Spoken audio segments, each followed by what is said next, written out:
আসসালামু আলাইকুম ওয়া রাহমাতুল্লাহি ওয়া বারাকাতুহু।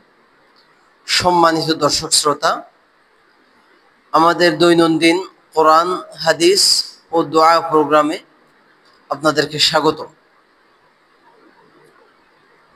আমাদের দৈনন্দিন কোরআন, হাদিস ও দোয়া অনুষ্ঠানে থাকছে একটি করে কোরআনের আয়াত অর্থসহ, একটি করে হাদিস অর্থসহ, আরেকটা করে দোয়া, যেটা আমরা সহিহ হাদিসের মাধ্যমে আমরা জানতে পারি।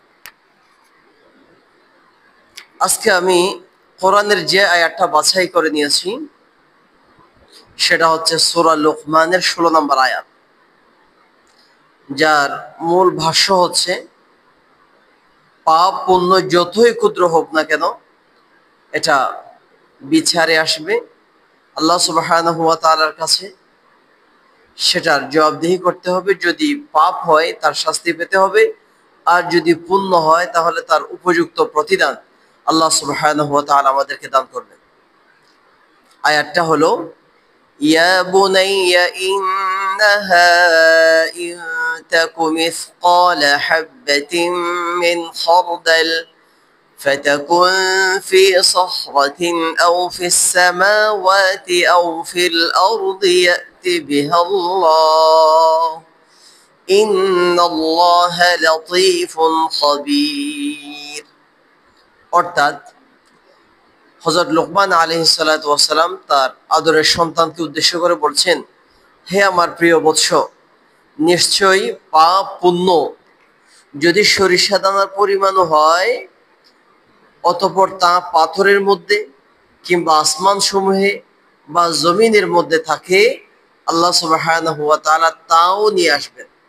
অর্থাৎ পাপ হলে তার পানিশমেন্ট, শাস্তি আমাদেরকে ভোগ করতে হবে, আর পুণ্য হলে আল্লাহ সুবহানাহু ওয়া তাআলা তার উপযুক্ত প্রতিদান আমাদেরকে দান করবেন। নিশ্চয়ই আল্লাহ সূক্ষ্মদর্শী, সর্বজ্ঞ। সূরা লুকমান আয়াত নম্বর 16। আর দৈনন্দিন কোরআন, হাদিস ও দোয়া অনুষ্ঠানের হাদিস পর্বে আজকে যে হাদিসটা আমি নিয়ে আসছি সেটা হচ্ছে সহিহ বুখারী 5352 নম্বর হাদিস, যার মূল ভাষ্য হচ্ছে, আপনি পরিবার পরিজনের জন্য যা খরচ করবেন তাও ইবাদত, ফজিলত। عن أبي هريرة رضي الله تعالى عنه أن رسول الله صلى الله عليه وسلم قال قال الله تعالى أنفق يا ابن آدم أنفق عليك رواه البخاري।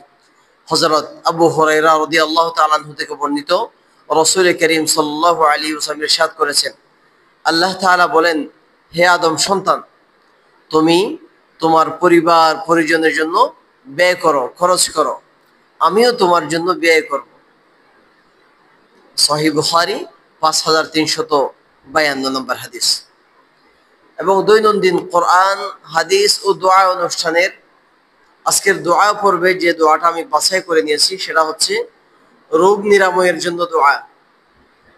আমরা প্রতিদিন কেউ না কেউ অসুস্থ হই, সেই রোগীকে যেন আল্লাহ তাআলা আরোগ্য দান করেন, তার জন্য যে দোয়াটা আমরা পাঠ করব সেটা হচ্ছে, আযহিবিল বাস রাব্বান নাস ওয়াশফি আনতাশ শাফি লা শিফাআ ইল্লা শিফাউকা শিফাআন ওয়া লা ইউগাদিরু সাকামা।